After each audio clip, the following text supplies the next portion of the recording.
Are we good to go then, or Yeah, well, welcome I don't know that everybody. I see recording on my end here yet. Oh, there I do. Okay.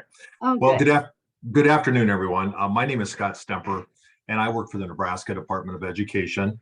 I want to tell you a little bit about myself. I literally, as an adult, have worked with schools, school administrators, teachers. I taught DARE for 21 years, but my bio, so to speak, is I grew up in Harvard, Nebraska. So I graduated from Harvard. So that should impress you. But after high school, I was in the military for 6 years, came back out, was in law enforcement for 25 years, working with school districts. But since then, but from that time period, I worked in a nonprofit out of Hastings, worked in 4 counties. I was a preventionist, drug prevention, suicide prevention. From there, I wasn't looking to change again, but I was offered a job in one of the behavioral health regions in Nebraska. We have 6 of them out of the Lincoln area, and I worked in 16 counties, working with school districts across the board in those 16 counties. And then now for the last almost 5 years, I've worked for the Nebraska Department of Education. And the area that I work in, and I work in a lot of different school aspects when it comes to safety, but my target is to work with the emergency operation plans. And so if you're a Rule 10 school, and I'll kind of get a little bit into that. I'm kind of going to be talking a little bit quick and fast, but please, if you have any questions, you can put it in the chat. Depending on the time, we'll ask at the end of the session today if you have any questions. But as we go through today's presentation, I really wanted to target on and let you all know about the Standard Response Protocol. There's a lot when it comes to school safety, after-school programs, early childhood, really the whole gamut.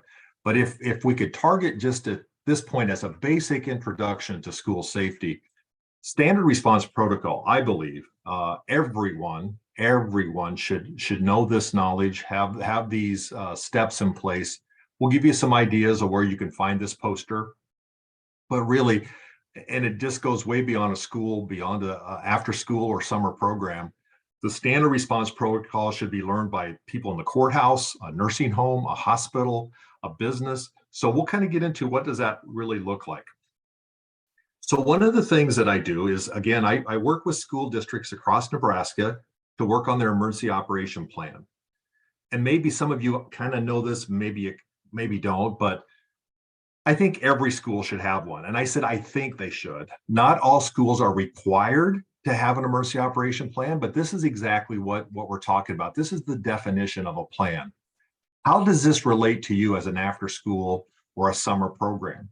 You should have knowledge to what that emergency operation plan looks like for in a school. And so we'll kind of get more in depth of what that looks like and what it feels like for you, and maybe things that you should know and in this case, ask about after the training today. So with my big brother hat on, here's kind of what guides us with school safety. And if you know much about the Department of Education, we have all these rules, and every rule has a number. And in this case, in Rule 10, what Rule 10 tells us, this is really for the public school districts. And if you're an accredited school in a non-public setting, a non-public normally fits into what's called Rule 14. But in Rule 10, if you're an accredited school or you're a public school, these are the requirements that you have to have. And I wanted to just kind of tell you kind of what the requirements are at this point. So every school that's under Rule 10 has to have an emergency operation plan.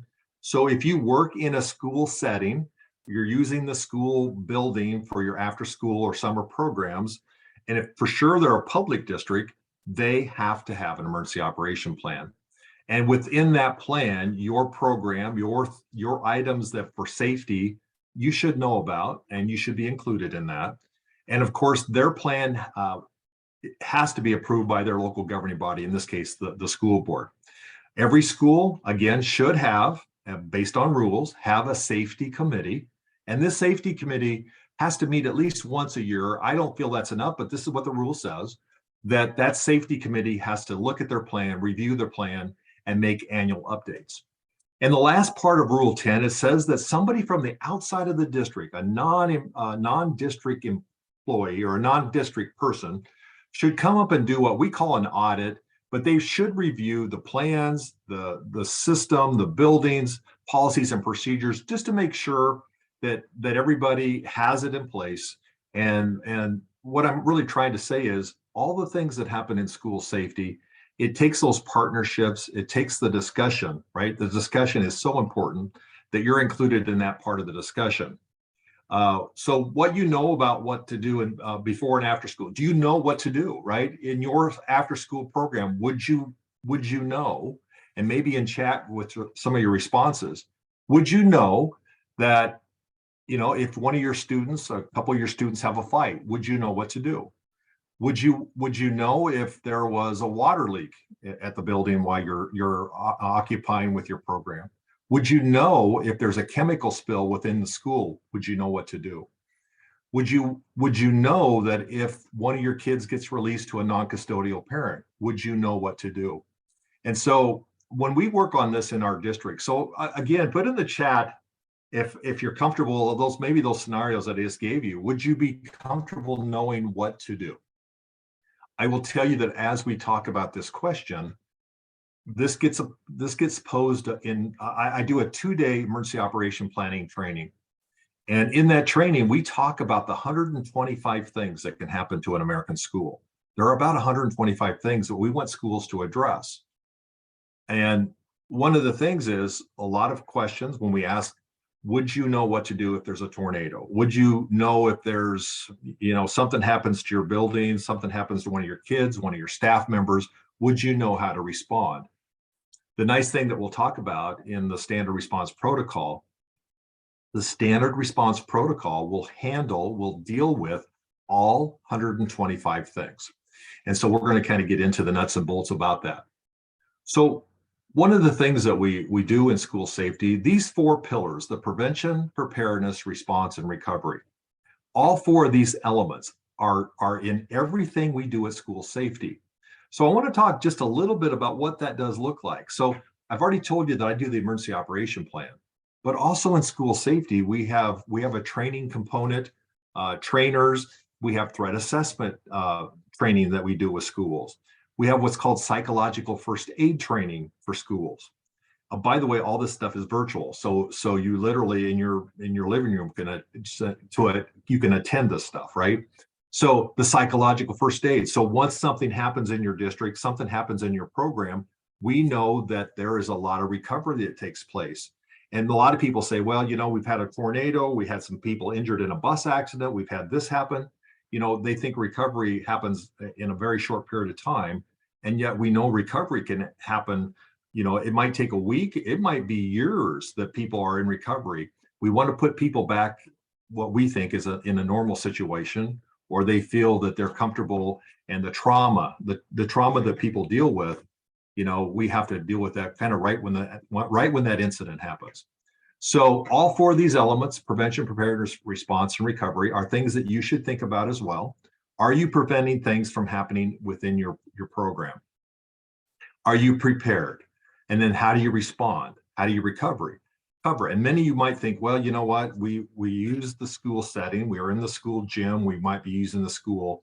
But you really do need to know these pieces and parts, how it affects you, affects the students that you come across and have in your programs. But also, what does this look like for parents? And so that's what we want you to think about. And then how do you do that? So one of the things that I would say to you is those discussions that need to take place on your end. It's not anything that I can personally do, like push a school to say, I want you to include your after school program. One of the things that I will say to you is it is local control. You have to probably take the initiative to contact that superintendent or that building principal to find out, are you included in the plan? Are you part of the community? Are you part of the safety committee? And if you're not, start asking those questions. So when we talk about the Standard Response Protocol, it's ever evolving.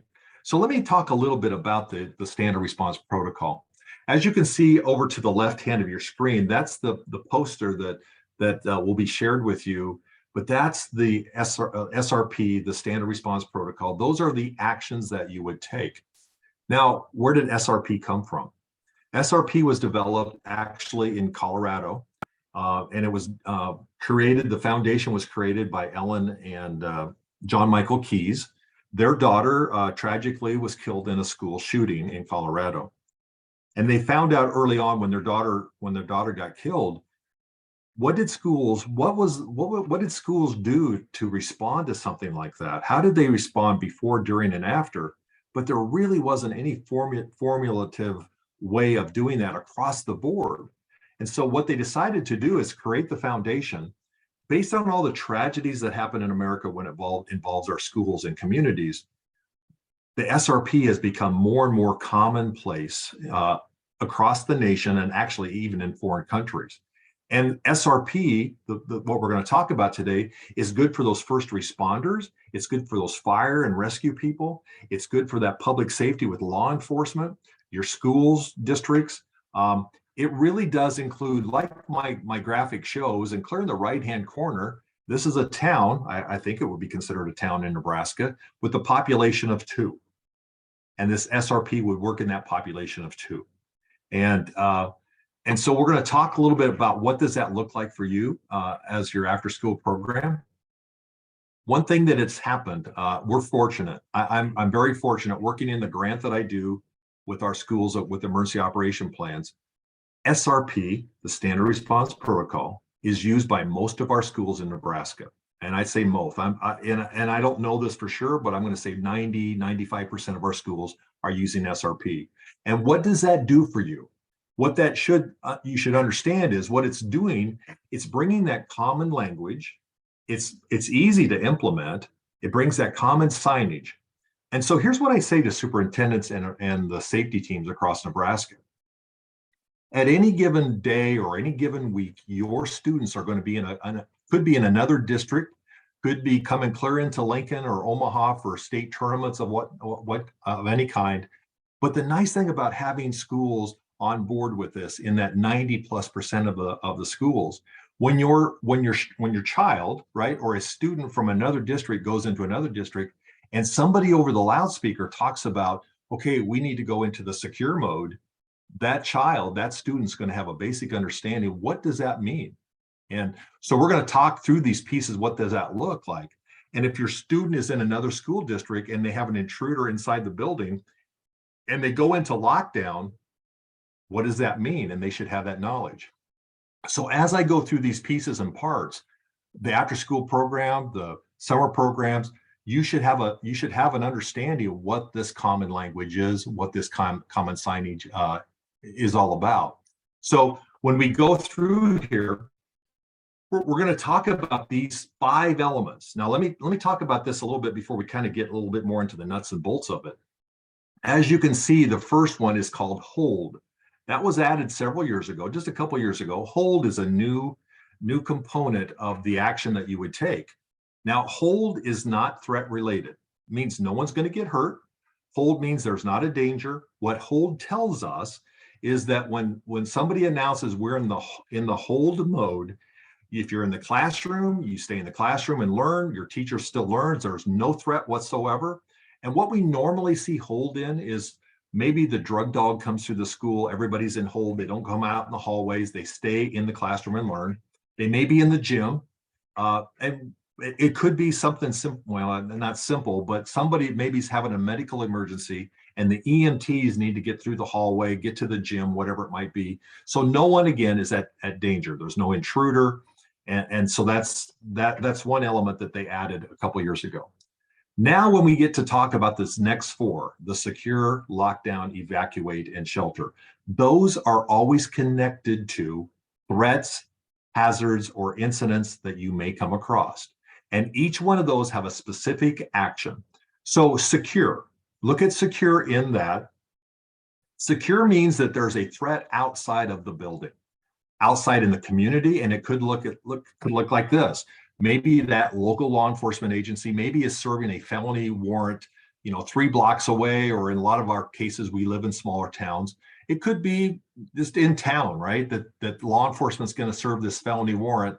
And they may call you as a school or a program and say, okay, I want you to put yourself into the secure mode.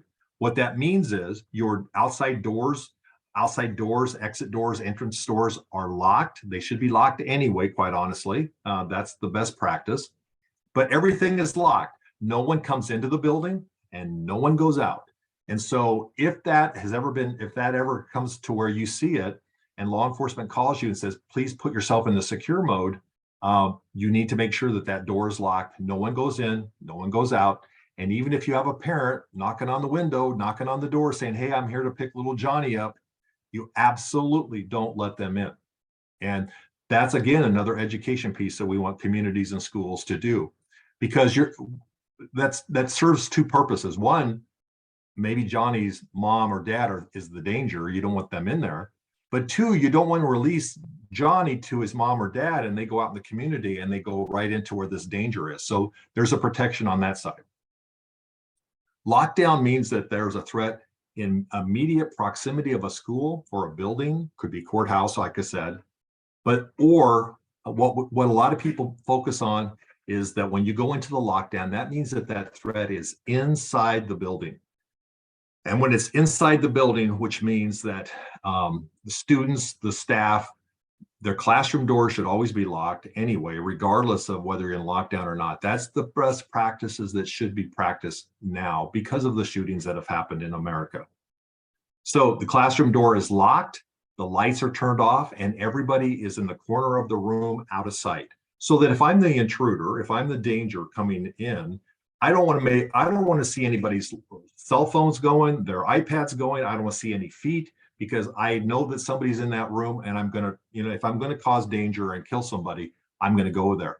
But if the door's locked, that's already a deterrent. The lights are out, looks like no one's in the room, and I can't see anybody. What we find in a lot of things that happen in America with school shootings are usually over within 5 minutes, and almost all of them are done over in 10 minutes. And so we want to make sure that that lockdown is practiced. And we've actually had schools this last year go into lockdown.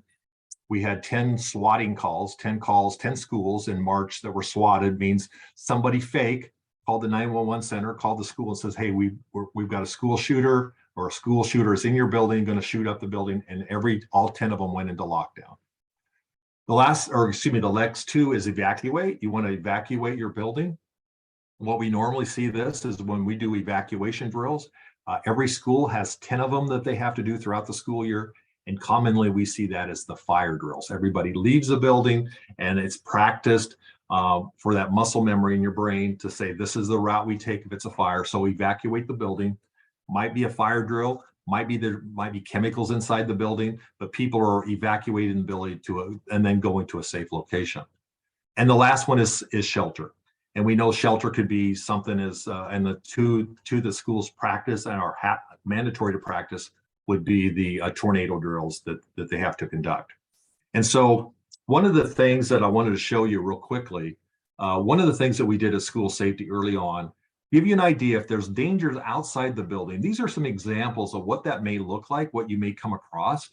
And I do know that they're going to provide this PowerPoint to you as well. So these are just some examples that could be that secure mode. Remember, that threat is outside the building, right? Everybody stays in the building, doors are locked, and education, your program conducts its business like you normally do.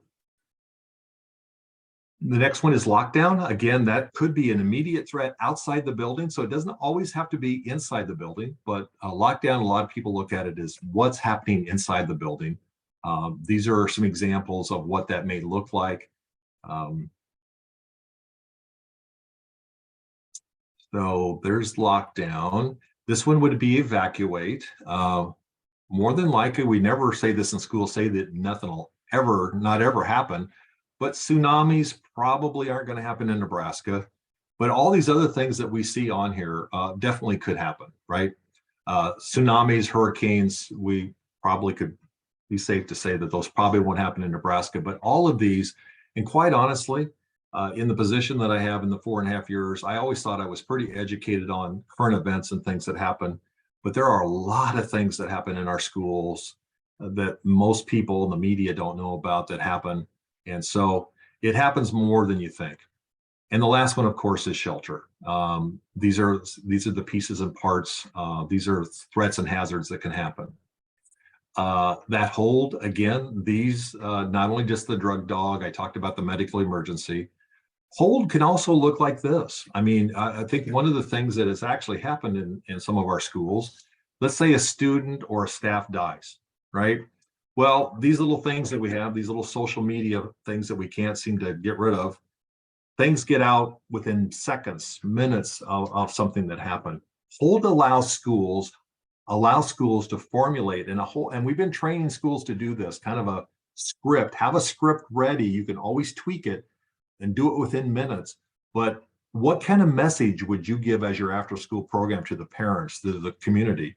Have those kind of ready. And again, like I mentioned to you earlier, check with your school administrator, your building administrator, ask to be part of their safety team. There's nothing in statute, there's nothing in rules that say this person has to, this has to be on the safety team. Ask to be on the safety team, because you know what, if you're engaged enough and want to be part of this, it's important.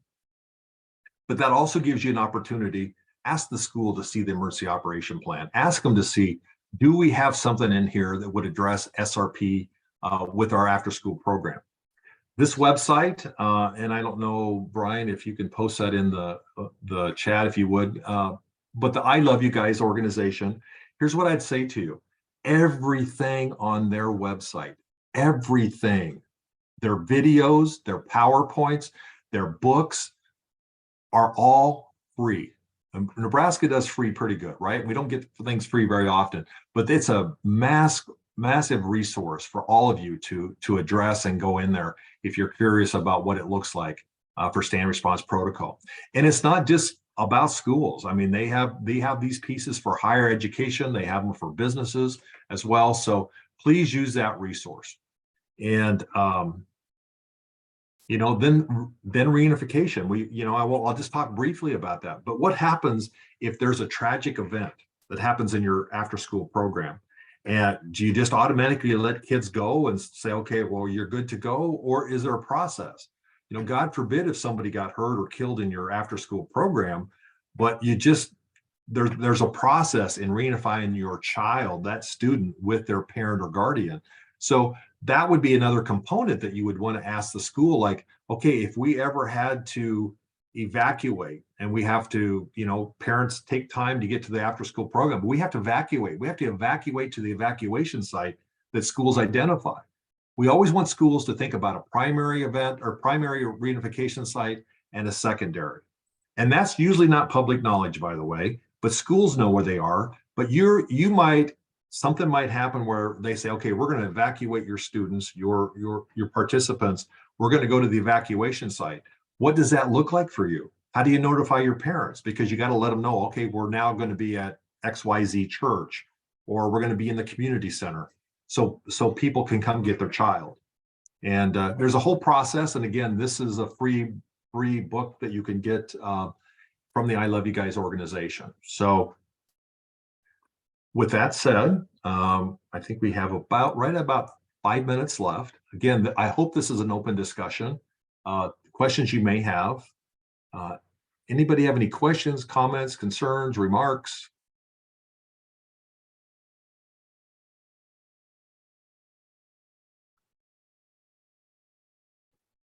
Well, Scott, I'll jump in here. Just talking about 21st century. For our programs that are a 21st century site, we have been recommending that the project director be a member of the safety committee in their school districts. We've been recommending that for the last 2 to 3 years at least. As you said, it's voluntary, but we in 21st century, this is something we're going to keep pursuing and strongly encouraging, more strongly encouraging, Yes. to try to get as much representation as possible, because in many cases, our staff that are in a building, say especially after about 5 p.m., they might be the only staff in the building. And so essentially they're in charge of everything. So what you're sharing here, I think, is just really vital information, and definitely will follow up with you. If you had some advice you could give to a after school provider on how to start that conversation with their administration, if they're currently have no representation on that committee, how would you say would be the best way to approach that? Yeah, Jan, thank you.